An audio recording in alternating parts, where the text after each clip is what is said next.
नमस्कार। मैं डॉक्टर दिनेश पाल, सहायक प्राध्यापक हिंदी विभाग, नंदलाल सिंह महाविद्यालय, जैतपुर, दाऊदपुर, सारण। आज मैं प्रस्तुत हूँ बाबा नागार्जुन कविता पाषाणी को लेकर, जो कि स्नातक प्रथम वर्ष के समान हिंदी पाठ्यक्रम में लगाई गई है। यह कविता एक पौराणिक कथा या कथांश कहें या आख्यान कहें को केंद्र में रखकर लिखी गई है। जैसा कि हम सभी जानते हैं कि एक कथा आती है कि गौतम ऋषि की पत्नी अहल्या, कहीं अहल्या लिखा रहता है, कहीं अहिल्या लिखा रहता है, बहुत ही सुंदर थी। उसके सौंदर्य पर मुग्ध होकर या आकर्षित होकर इंद्र ने, जिसकी की प्रवृत्ति बहुत गंदी या दुष्ट प्रवृत्ति का था, उसने अहल्या के पति गौतम ऋषि का रूप धारण करके उनके साथ जाता है और अपने काम वासना का उन्हें शिकार बनाता है या भोग करता है। उसके तत्पश्चात गौतम ऋषि आते हैं और वे अपने पत्नी को शाप देते हैं और पत्थर की प्रतिमा बन जाती है। इसी को केंद्र में रखकर उसे वर्तमान से जोड़ते हुए, आधुनिक स्त्री चेतना से जोड़ते हुए बाबा नागार्जुन ने पाषाणी कविता लिखी है कि किस प्रकार से समाज या पुरुषवादी समाज, पुरुष मानसिकता के लोग तमाम इज्जत, मर्यादा और गलतियों का दोष पत्नी पे, औरत या स्त्री पे ही मार देते हैं, जबकि उनका गुनाह हो या ना हो। इस प्रकार की यहाँ पे उनकी कोई गलती नहीं थी। इस कविता है, आंगन से हटकर कुछ थोड़ी दूर एक झोपड़ी थी उत्तर की ओर, वहाँ पहुंचकर देखा अद्भुत दृश्य। झुलती थी नारी प्रतिमा, ओह ग्लानि क्षोभ का वैसा करुण प्रतीक, देख सामने राम रह गए दंग, मुँह से फुटा नहीं एक भी बोल, वहीं धम से बैठ गए तत्काल वे हतप्रभ और व्यथित सौमित्र। निर्मिष थे उनके दोनों नेत्र, पाषाणी का मुखमंडल था केंद्र। इस प्रकार अवलोकन में कुछ काल बिता, तब कौशल्या नंदन और पास आ गए, किया मूर्ति को स्पर्श। खुली पलक, टिमटिमा उठी फिर दृष्टि, वे हुए दीप्त सहसा गहरे दृक्कुप, अधरों पर था स्पंदन का आभास, पुनः कराया कर पल्लव स्पर्श। फिर चमकी आंखें, फिर भड़के ओठ, पाषाणी ने किया प्राण संचार। कौन देव तुम मेरे हृदयाधार, सुनती हूँ करता अमृत प्रदान, घनश्याम बतलाओ तुम हो कौन, पाषाणी में डाल दिए हैं प्राण, कहा राम ने होकर परम विनीत।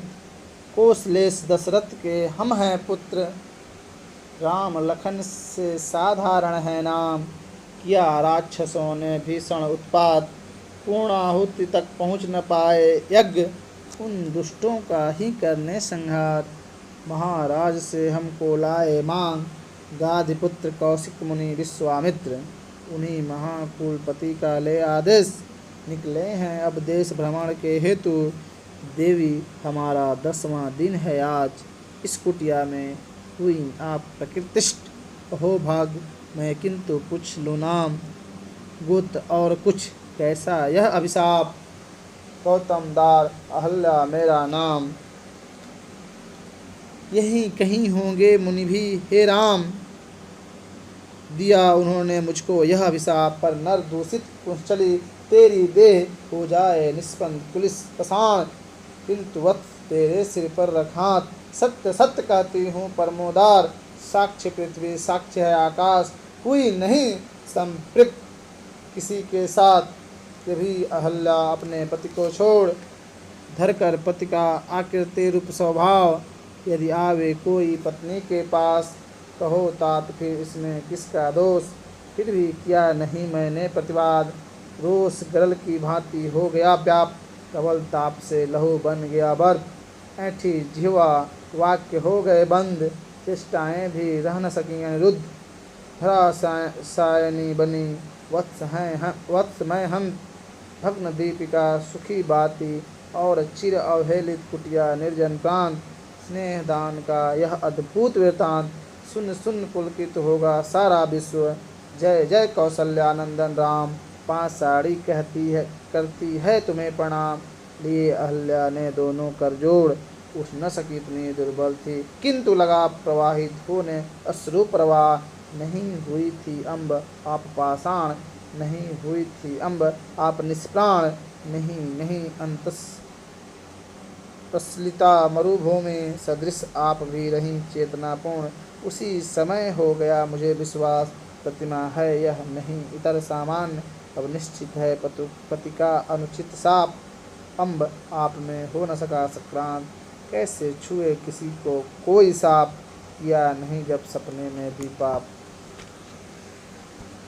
आंगन में से हटकर कुछ थोड़ी दूर एक झोपड़ी थी उत्तर की ओर। वहां पहुंचकर देखा अद्भुत दृश्य। राम जिस झोपड़ी में जहाँ ठहरे हुए थे, आंगन से थोड़ा दूर झोपड़ी के पास जब जाते हैं तो देखते हैं झोपड़ी के उत्तर ओर एक अद्भुत दृश्य दिखता है। भुलुंठित थी नारी प्रतिमा। ओह, एक नारी की प्रतिमा भुलंतित जमीन पर पड़ी हुई थी, जिसे देखकर बड़ी दुख करते हैं। ओह आह भरते हैं। ग्लानि क्षोभ का वैसा कौन प्रतीक देख सामने राम रह गए दंग। मुँह से फुटा नहीं एक भी बोल, वहीं धम्म से बैठ गए तत्काल। कह रहे हैं कि उनके मुंह से एक आवाज़ नहीं, एक बोल नहीं निकला। देखकर इस प्रतिमा को, इस प्रतीक को, करुण का प्रतीक यानी दुख का प्रतीक, करुणा का प्रतीक देखकर ग्लानि क्षोभ से वो कुछ बोल नहीं पाए। वे धम्म से वहीं बैठ गए। वे हतप्रभ और व्यथित सौमित्र यानी लक्ष्मण, उनके भाई भी उनके साथ साथ हतप्रभ हो गए देखकर ऐसी स्थिति, और व्यथित हो गए, दुखी हो गए। निर्मेष थे उनके दोनों ने, पाषाणी का मुखमंडल था केंद्र। उनके दोनों आँख, राम के दोनों आँख अपलक देखने लगे। उनके दोनों नेत्र आँखों के केंद्र में वह पाषाणी यानी पत्थर की प्रतिमा का मुखमंडल था। उस मुख सुंदर चेहरा था, वो जो प्रतिमा बन गया था, वो उसे देखकर राम की पलकें नहीं झुक रही थी। इस प्रकार अवलोकन में कुछ काल बिता, तब कौशल्यानंदन और पास आ गए, किया मूर्ति को स्पर्श। कुछ देर तक उस प्रतिमा को अवलोकन करते रहे, देखते रहे, ऑब्जर्व करते रहे, विचार करते रहे। फिर उसे थोड़ा पास गए और पास जाकर उसे छुआ, स्पर्श करना किया। खुली पलक, टिमटिमा उठी फिर दृष्टि। वे दीप्त सहसा गहरे दीप। जब उन्हें छूने के बाद उनकी उस प्रतिमा की यानी अहल्या की आंखें खुली पलक और टिमटिमा उठी। फिर उनकी आंखें खुली और फिर दृष्टि दिखने लगी। वे दीप्त सहसा गहरे दीप। उनके जो चेहरे थे वो मुरझाए, वो थोड़ा सा मुस्कुरा दिए। मुरझाए हुए जो चेहरे थे वो थोड़े से उस पर एक अलग सा आभास हुआ। अधरों पर था स्पंदन का आभास, पुनः कराया कर पल्लव संस्पर्श। फिर चमकी आंखें, फिर भड़के ओठ। उनके अधरों पे यानी अहल्या के अधरों पे एक स्पंदन था, एक कंपन था, वो काँप रहे। तो उनके द्रुकुप जो आँखों में गड्ढे से थे वो दिखने लगा, मतलब उसका एक नक्शी पड़ना जैसा चेहरे पे जो रूप दिखता है, और थोड़ा एहसास हुआ। और वो फिर द्रुकुप मतलब आँखों के जो गड्ढे हैं, सर्किल जो होते हैं, पुनः कराया कर पल्लव संस्पर्श। और फिर उनका हथेली पे यानी उनको स्पर्श करा के उन्हें एहसास कराया। पाषाणी ने किया प्राण संचार, कौन देव तुम मेरे हृदय। पाषाणी में किया, उनके पाषाणी यानी पत्थर की प्रतिमा में एक प्राण का संचार हो गया, जीवित हो गए। और फिर वो पाषाण यानी पत्थर की प्रतिमा से यानी अहल्या पूछती हैं, कौन देव तुम मेरे हृदयधार, सुनती हूँ करता अमृत प्रदान।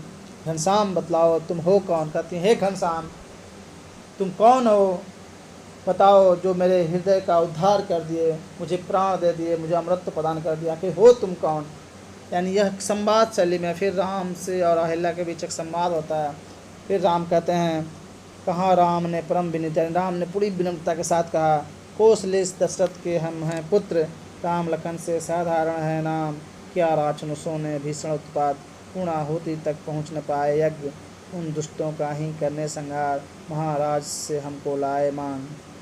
गौधी पुत्र कौशिक मुनि विश्वामित्र कह रहे हैं विनम्रता के साथ कौशलेश दशरथ के यानी कौशल नरेश जो दशरथ हैं, तो दशरथ अयोध्या के राजा दशरथ के हम पुत्र हैं और हम दोनों का नाम साधारण सा नाम है, हम राम और लखन हैं, लक्ष्मण हैं।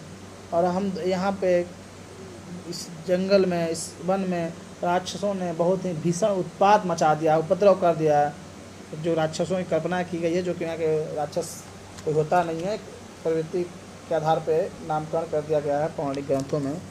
पूर्णाहुति तक यानी कोई भी यज्ञ यहाँ पूर्ण नहीं हो पाता है, ये राक्षस उपद्रव करके उसे विघ्न पहुँचा देते हैं। इसीलिए गाधी पुत्र कौशिक मुनि विश्वामित्र जो हैं राजा दशरथ से हमें मांग कर लाए हैं ताकि उन दुष्टों का हम संहार कर सकें। उन्हीं महाकुलपति का ले आदेश निकले हैं अपदेश भ्रमण के हेतु। देवी हमारा 10वां दिन है आज, इस कुटिया में हुई आप प्रकृतिष्ठ। अहो भाग्य में किंतु पुछनो नाम, गुप्त और कुछ कैसा आया अभिशाप। राम कह रहे हैं कि आज हमारा 10वां दिन है और हम विश्वामित्र से आज्ञा लेकर उनके आदेश के पर इस जंगल में, वन में घूम कर देख रहे हैं। लेकिन अब सब प्रकृति का आप जीवित हो गई हैं, आप अपने रूप में आ गई हैं। मैं चाहता हूं कि आप अपना नाम बताएं, आप किस कुल की हैं और कैसा अभिशाप मिला था जो ऐसा था। तो फिर अहिल्या उन्हें बताती हैं, गौतमदार अहल्या मेरा नाम, में ही कहीं होंगे मुनि भी। हे राम कह रहे हैं कि मेरा नाम, मैं गौतम की पत्नी हूँ, मेरा नाम अहल्या है और मेरे मुनि भी, ऋषि जो पति हैं वो भी इस तरह आसपास कहीं होंगे। दिया उन्होंने मुझको यह अभिशाप, पर नर दूषित पुष्पांजलि तेरी दे हो जाए निसंद पुलिस पाषाण। कह रही हैं कि लेकिन मेरे पति ने श्राप दिया, लेकिन मैं किसी भी कोई पुंसचली यानी व्यभिचारिणी, मैं कोई व्यभिचारिणी नहीं हूँ। मैं किसी पर पुरुष के साथ संपर्क नहीं रखती हूँ। यदि ऐसा है तो निष्पंद मुझे कठोर पत्थर बना दिया जाए। किंतु वत्स तेरे सिर पर हाथ सत्य सत्य करती हूँ, परमोदार साक्षी पृथ्वी साक्षी आकाश, हुई नहीं संपृक्त किसी के साथ।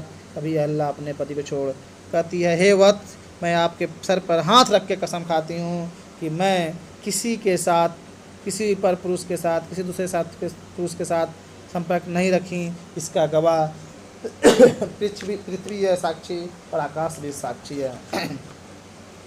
धरकर पति का आकृति रूप स्वभाव, यदि कोई पत्नी के पास आवे, कोई पत्नी के पास कहो तात, फिर इसमें किसका दोष। फिर भी किया नहीं मैंने प्रतिवाद, रोष विरल की भांति हो गया व्याप्त, प्रबल ताप से लहू बन गया बद। बताओ अगर कोई पति का रूप धारण करके मेरे पास आता है तो इसमें मेरी क्या गलती है, मेरा इसमें क्या दोष है, आप ही बताओ। मेरे पास क्या, किसी पत्नी के पास ऐसा पति के रूप में कोई दूसरा पुरुष पहुंच जाता है, वो पहचान नहीं पाते, तो उसकी क्या गलती है। तमाम बेगुनाह होने के बाद भी मैं अपने पति यानी ऋषि मुनि गौतम ऋषि का प्रतिवाद नहीं किया। मैं अपने गुस्से को पी ली। ऐठी जीवा वाक्य हो गए बंद, चेष्टाएँ भी रह न सके अनुरुद्ध, धराशायनी बनी वत्स में हंत, भग्न दीपिका सुखी बाती और चिर अवहेलित कुटिया निर्जन प्रांत। स्नेह दान का यह अद्भुत वृत्तांत सुन पुलकित होता सारा विश्व। मैं जमीन पर पड़ी हुई अपनी जीवा को रखकर अपने सारे लहू जो थे वो एकदम ठंडे पड़ गए। यानी सब कुछ सह कर मैं चुपचाप अभिशप्त रही और अभिशाप पाकर यहीं पड़ी रह गई। यह वृत्तांत सुनकर पूरा विश्व अद्भुत स्नेहदान ऐसा प्रेम त्याग सुनकर पूरा विश्व भी अलग सच गया।